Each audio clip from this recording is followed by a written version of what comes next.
Today we're going to look at a film score that I wrote for the movie Awake. It's a beautiful film made by a really good friend of mine, Greg DeRoshi. Greg is an award-winning effects artist and director who has credits on everything from the Spider-Man movies to Guardians of the Galaxy 2. So I'd like to break down some of the ideas behind this score and how I came up with the sound for this score. Let's take a look. I was really fortunate to be able to get the script ahead of time on this project and to see the model being made, which was really fun and gave me a lot of ideas about what the music might be. The movie starts with our hero, a disabled space probe, floating aimlessly through space, until he comes upon a voice that commands him to awake. What I really like about this opening is it gives me a lot of room to set the mood and the tone of the piece. And that's a testament to the director, who's also the writer, to have that kind of confidence in his script and understand the power of music here. Let's just take a listen to that opening scene.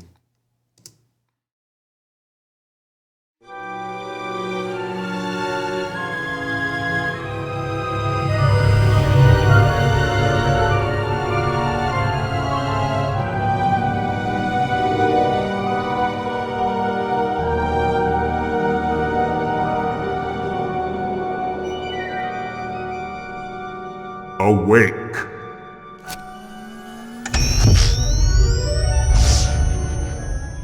Now let's take a look at how I came up with the sound for this film. That's one of the first steps, is to find the sound of the film, the sound of the score. The world's already been built as far as the visuals and the dialogue and the script. And now you're coming along and adding to that oral landscape. It's really important to understand the director's vision and then bring that to life through music. After speaking with him, I knew that he wanted a traditional orchestral score for this movie, and I think that's a really good decision. It helps to add to the size and scope of the film. First, I tried some common tropes that you hear in Hollywood movies, and I've used them myself. For space sounds, one was the octatonic scale. This is the E-flat octatonic scale. E-flat, E, F-sharp, G, A, B-flat, C, D-flat. And one of the things that's great about the sound of that scale is it allows for things like E-flat major with A major over the top of it. So this kind of sound. And we hear that sound in movies like Back to the Future and all sorts of Hollywood movies. But it was just a little too modern for this film. So the next thing I decided to try was the augmented scale. So I tried the E-flat augmented scale, which is E-flat, F-sharp, G, B-flat, B, D. And this really hit me. That had that sound, that nostalgic sound I was after. And of course, this sound has also been used in plenty of Hollywood movies. But I like the idea of doing things like playing an E-flat augmented chord with a B-flat augmented chord over the top of it. So this type of sound. And I think that is perfect for this movie. So next I wrote a melody that had that kind of floating, mysterious quality of the opening. And I took our stacked augmented chords from the augmented scale that we just looked at, and I used those to harmonize each note of the melody, doing a technique called planing, or as we used to call it, constant structure. Let me show you how that works. I'm just going to get up the manuscript view so we can see this a little better. First thing I'm going to do is I'm going to come up with a voicing that harmonizes this first note in our melody, the D. And I'm going to use those two chords that we talked about, the two stacked augmented chords. So I'll start with our E-flat augmented on the bottom, E-flat, G, B. And then for the rest of the voicing, I'm going to want to have the D on the top, using the notes from the B-flat augmented in inversion, F-sharp, B-flat, and D. Technically, because the B-flat augmented is in second inversion, it's actually an F-sharp augmented, but it's the same notes. So we get this as the stacked voicing. So next I'll enter that voicing into the piano staff for 2 beats. One of the great things about Dorico is that you can play into both staves at the same time. I'll copy that voicing and now just paste it under each melody note. Now to plane these voices, we simply match the top note of each voicing to our melody note. So this D we have to bring up to an F.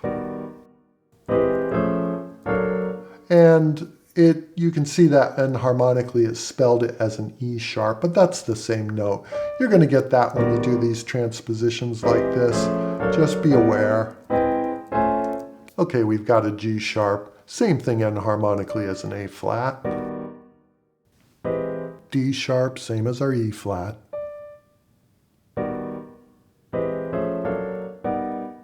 F sharp, same as the G flat. I'm assuming this one's going to go to an E sharp again. Yes, but all of the top notes of these voicings are enharmonically the same as our melody line. Let's take a listen to that.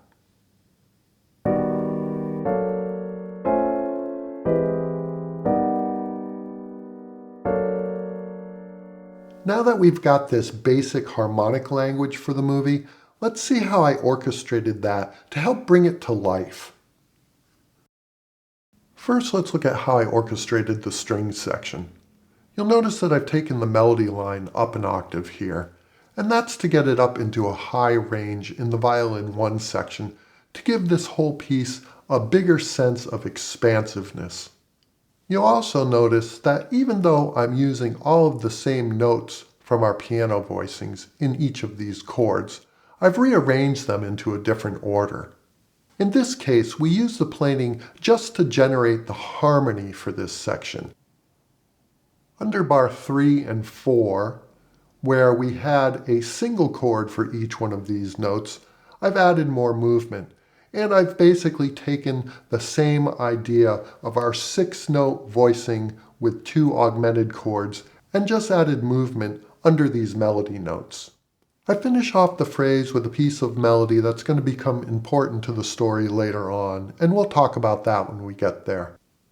The last thing to look at before we play this is this low E flat in the bass part. Now normally the low note for a bass player is an E natural. And that's why I've also marked this optionally an octave higher.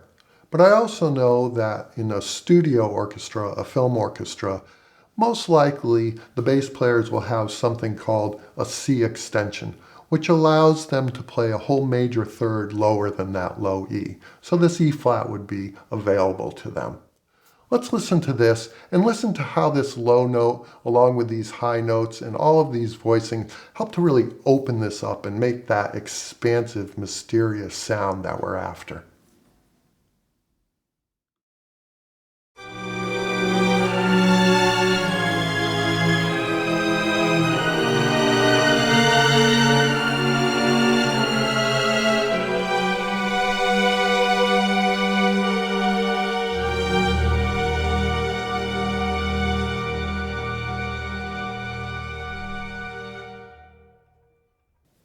Let's take a look at what the Woodwinds are doing here.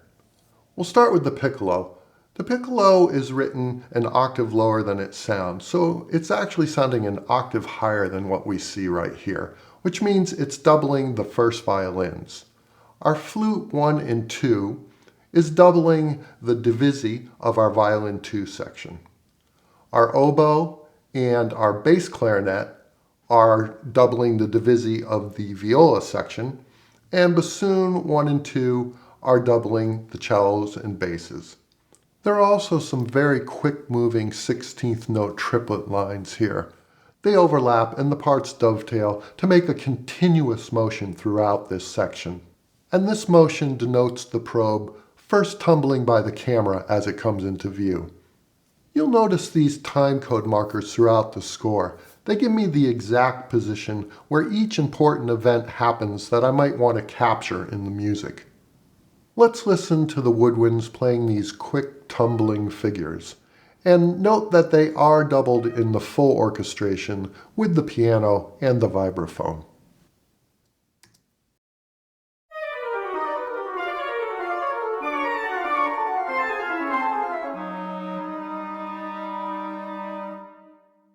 Looking at this, you might ask yourself why the English horn is playing in a higher register than the oboe 1. Wouldn't they be better swapped? The reason I did this was that oboe 2 was playing this line along with the clarinet 2, and I wanted there to be a slight color shift when the English horn came in and took over the line playing with clarinet 1. Also, by getting this English horn up into a higher portion of its range, it helps with that color change and for it to cut a little bit better in this section. On the next page, you'll see a piccolo line that plays as our probe comes to rest. And again, these time code boxes that tell me that the first line of the movie, Awake, happens at this moment. That's why all of the woodwinds come to rest here, along with the whole orchestra, to give room for that line to be heard. Then once the probe comes back to life again, opening his eyes and starting his engines, the music also comes back to life with lots of movement. Now let's hear all of those woodwinds played together.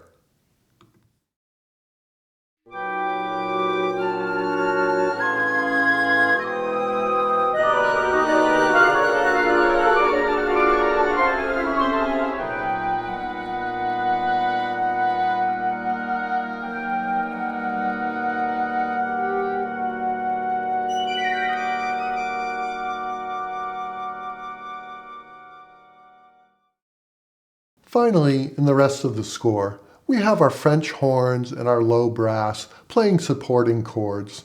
Our timpani with soft mallets is accentuating a couple key moments. As we talked about before, the vibraphone and piano are doubling those very quick woodwind lines.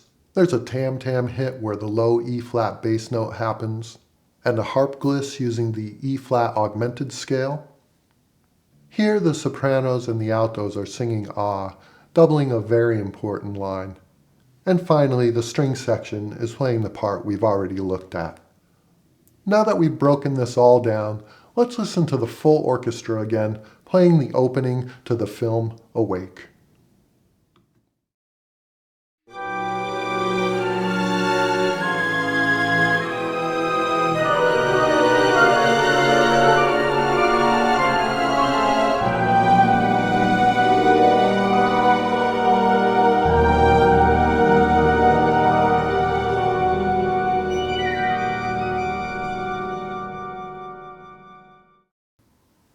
I'll leave a link to the full film, and I hope you get a chance to see it. It's both profound and beautiful. And I hope that these kind of breakdowns are helpful. Let me know in the comments if you find this useful, and we can do more of this.